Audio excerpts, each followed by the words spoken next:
হাই school পরীক্ষা 1046টা centre 4,38,565 জনে পরীক্ষা দিব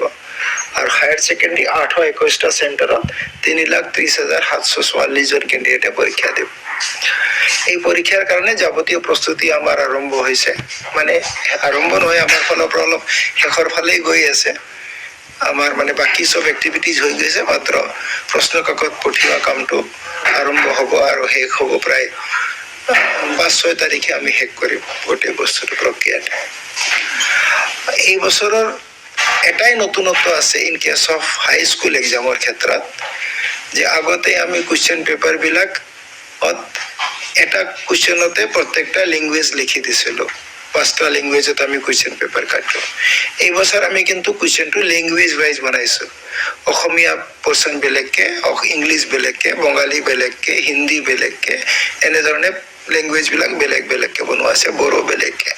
গতিকে যি ষ্টুডেণ্টে যিটো ভাষাত পৰীক্ষা দিব তেওঁ নিজৰ ভাষাটো চালেই হৈ যাব এটাই মাত্ৰ নতুনত্ব আছে হায়াৰ সেকেন্ডাৰিৰ ক্ষেত্ৰত এই বছৰ কোনো নতুনত্ব নাই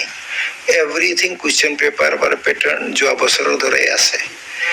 এটাই খালি প্যাটাৰ্ন চেঞ্জ আছে যে এটু আমি আৰম্ভণিৰ পৰাই কৈ আছো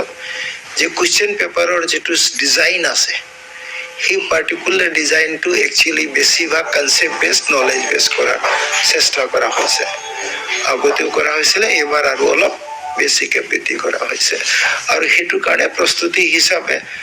আমাৰ যিমান ইউনিট টেষ্ট বিলাক হৈ গ'ল হাফ ইয়াৰলি হৈ গ'ল তাতেও তেনেকুৱা কোশ্চেন পেপাৰে আহিছে